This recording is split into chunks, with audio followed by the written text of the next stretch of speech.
We all need a little help lifting our mood, especially now as we enter the holiday season in the midst of a global pandemic. So in this video, I'm going to give you 5 strategies that you can use to lift your mood and go from depressed to delighted.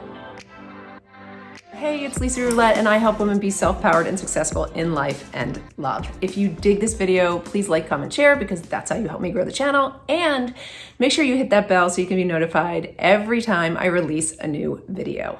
I want to start the video with a big "you are not alone," because I think on some level we're all struggling with a little bit of depression about a COVID holiday season. Our traditions are being compromised, some of us are split up from our families, and generally speaking, it doesn't feel so good. So that's why I wanted to give you my top 5 tools that you can really use to begin to lift your mood. One of the easiest ways to start is to give. I know it seems difficult for many people right now, but giving doesn't have to be complicated, and it has this miraculous effect in our brains.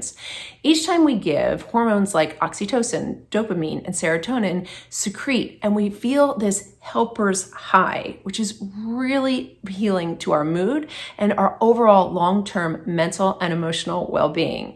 So you can give any way you want, but here are a couple of simple ways to give. You can start by simply calling a friend and telling them something that you admire about them. Giving your spouse or your loved one a single flower.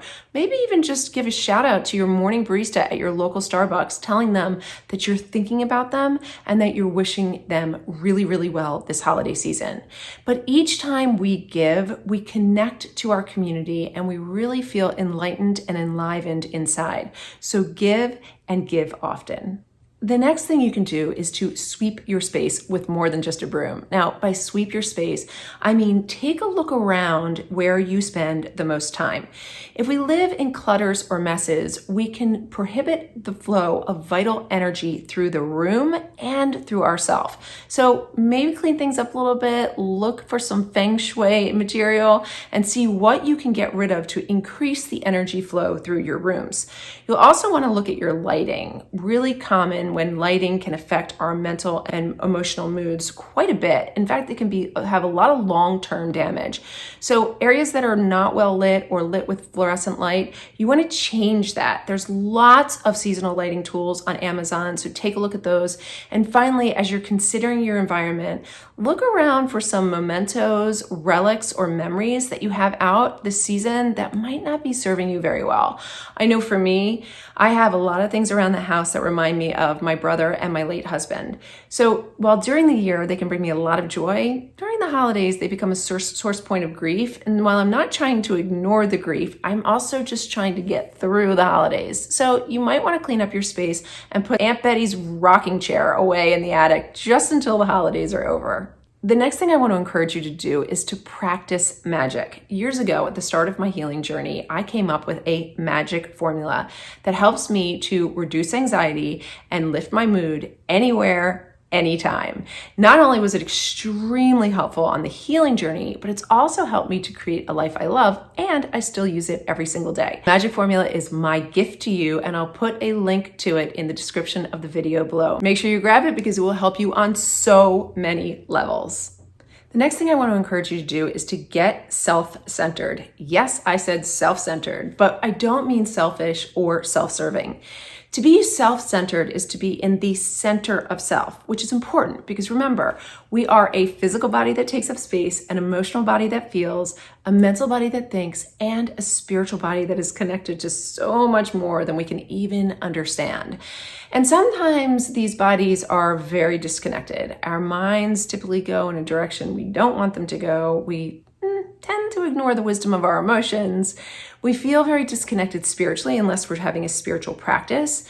And our physical bodies tend to be over or underused. So what we want to do is we want to bring all these bodies back online and come into the center of self because it is extremely grounding and it makes us feel whole or healed. So all you have to do to self-center is to ask yourself a few questions, really simple questions like, what am I thinking and what do these thoughts really mean? How am I feeling and how are my thoughts and my feelings related? Do I feel connected to something that is bigger than me? And do I really need to go to my spiritual practice to have that connection? Or is it through my sheer existence that I am always connected. Should I be using my physical body more? Should I be using it less? Or should I be using it in a different way?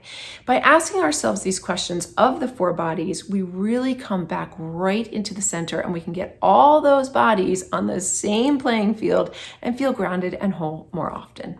And finally, the last thing that I want to give you is the idea of planning now. There's never a better time to plan than the present.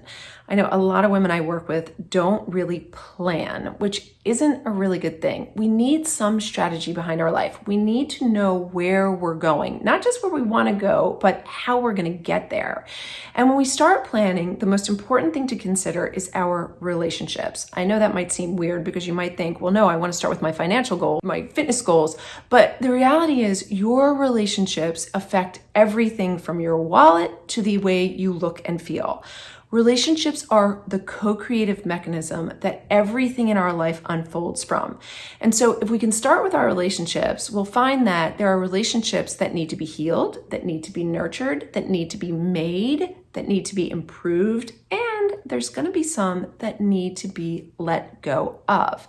So if you can start with your relationships, everything else will unfold naturally. But the planning process is so critical and fundamental to lifting your mood, because this way you can see a more clear picture of where you're going. Remember, depression usually sits in an awareness that is focused in the past, and anxiety usually sits in an awareness that is focused on the future.